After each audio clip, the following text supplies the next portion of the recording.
ಈ ದೇಶದ ಅಸಮಾನತೆ ವಿರುದ್ಧ ಅಥವಾ ಶೋಷಣೆ ವಿರುದ್ಧ ನಡೆದಂಥ ಒಂದು ಸ್ವಾತಂತ್ರ್ಯ ಸಂಗ್ರಾಮ.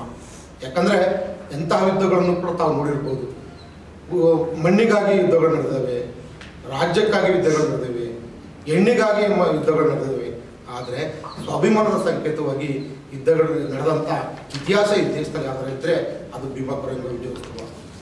ಆ ವಿಜಯೋತ್ಸವನ ಏನು ಶೋಷಿತ ಸಮಾಜ ಒಂದು ಶೌರ್ಯ ಮತ್ತು ಸಾಹಸದ ಮತ್ತು ಇತಿಹಾಸ ಪುರುಷರ ನೆನಪು ಮಾಡಿಕೊಳ್ಳುವ ದೃಷ್ಟಿಯಿಂದ ದೇಶದಂಥ ಕಾರ್ಯಕ್ರಮ ನಡೀತಿದೆ. ಯಾಕಂದರೆ ಆ ಯುದ್ಧಕ್ಕೆ ಸ್ಫೂರ್ತಿನೇ ಸಾರ್ವಜನಿಕ ಶಿಕ್ಷಣ ನೀತಿ. 1835ರಲ್ಲಿ ಲಾರ್ಡ್ ಮೆಕಾಲೆ ಜಾರಿ ತಂದಂಥ ಶಿಕ್ಷಣ ನೀತಿ.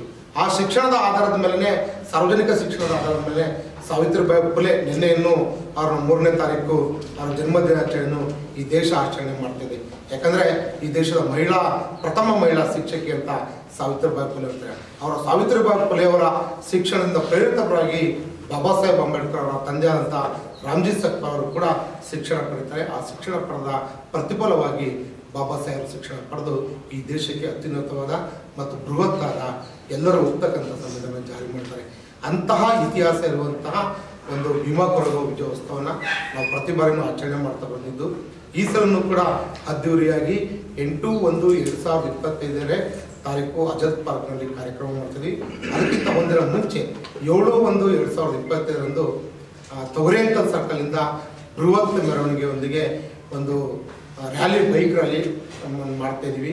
ನಂತರ 8ನೇ ತಾರೀಕು ಪ್ರತಿ ವರ್ಷದಂತೆ ಮಧ್ಯಾಹ್ನ 1 ಗಂಟೆಗೆ KB ವೃತ್ತದಿಂದ ಒಂದು ತೆರೆದ ವಾಹನದಲ್ಲಿ ಮೆರವಣಿಗೆ ಮುಖಾಂತರ ಸಾವಿರಾರು ಜನ ಈ ಸಲ ಒಂದು 20,000 ಜನ ನಿರೀಕ್ಷೆಯಲ್ಲಿ ನಾವು ಇದ್ದೀವಿ. ಯಾಕಂದರೆ ಈ ಕಾರ್ಯಕ್ರಮಕ್ಕೆ ದಕ್ಷಿಣ ಭಾರತದ ನಕ್ಷತ್ರ ಅಂತ ಏನು ಕರಿತೀವಿ ಮತ್ತು ಉತ್ತರ ಭಾರತದ ನಕ್ಷತ್ರ ಅಂತ ಏನು 7 ಧ್ರುವತಾರೆಗಳಾಗಿ ಇವತ್ತು ಸಂಸತ್ತಿಗೆ ಪ್ರವೇಶ ಮಾಡುವಂಥ ಒಂದು ಅಜರ್ ಚಂದ್ರಶೇಖರ್ ರಾವ್ನವರು ಕೂಡ ಏನು ವಿಶೇಷ ಆಹ್ವಾನಿತರಾಗಿ ಬರ್ತಾರೆ. ಮತ್ತು ಕೀನೋಟ್ ಸ್ಪೀಕರ್ ಆಗಿ ಏನು ಪ್ರಧಾನ ಭಾಷಣಕಾರರಾಗಿ ಶಶಿಕಾಂತ್ ಸೇನ್ಕಲ್ ಇವರಿಬ್ಬರು ಕೂಡ MP ಆಗಿದ್ದಾರೆ. ಅವರಿಬ್ಬರು MPಗಳು ಕೂಡ ಬರ್ತಾರೆ. ಮತ್ತೊಬ್ಬರು ಈ ಕಾರ್ಯಕ್ರಮದಲ್ಲಿ ಒಬ್ಬರು ಚಿಂತಕರಾಗಿ ಕೊರೆಗಾವ್ನ ಇತಿಹಾಸನ ಈ ರಾಜ್ಯಕ್ಕೆ ಕನ್ನಡದಲ್ಲಿ ಪ್ರಚಾರ ಪಡಿಸ್ತಾರಂಥ ಸಾಹಿತಿ ಮತ್ತು ಚಿಂತಕರಂಥ ಜಕ್ಕಪ್ಪರು ಕೂಡ ಈ ಕಾರ್ಯಕ್ರಮಕ್ಕೆ ಬರ್ತಾರೆ. ಅದಲ್ಲದೆ ಮುಖ್ಯವಾಗಿ ಸಾಮಾಜಿಕವಾಗಿ ಮತ್ತು ಮಾನವತ್ವವನ್ನು ಸ್ವೀಕರಿಸಿ ಬಸವ ತತ್ವ ಆಧಾರದ ಮೇಲೆ ಇವತ್ತು ಇದು ಮಾಡ್ತಾರಂಥ ಸಿದ್ಧ ಬಸವ ಕಬೀರ ಮಹಾಸಾಮಾಜಿಕರು ಜೇವರ್ಗಿ ಇವರು ಕೂಡ ಪ್ರವಚನ ನೀಡಲು ಕಾರ್ಯಕ್ರಮಕ್ಕೆ ಆಗಮಿಸ್ತಾರೆ. ಮತ್ತು ಇತ್ತೀಚಿನ ದಿನಗಳಲ್ಲಿ ಒಂದು ಸಮಾಜದ ಅಸ್ಮಿತೆ ಮತ್ತು ಘನತೆಯನ್ನು ಎತ್ತಿ ಹಿಡಿಯುವಂಥ ಒಂದು ಧಾರಾವಾಹಿ ಯಾವುದಂದರೆ ಮಹಾನಾಯಕ ಬಾಬಾ ಸಾಹೇಬರ ಜೀವನಾಧಾರಿತ ಧಾರಾವಾಹಿ ಕೂಡ ಈಗ ಪ್ರಸಾರ ಆಗ್ತಿದೆ. ಈಗ ಪ್ರಸ್ತುತ ದಿನದಲ್ಲಿ ಬಾಬಾ ಸಾಹೇಬರ ಪಾತ್ರವನ್ನು ನಿರ್ವಹಿಸ್ತಿರುವಂತಹ ಅಥರ್ವ ಸಂತೋಷ್ ಕಾರ್ವೆ ಅವರು ಕೂಡ ಬರ್ತಾರೆ.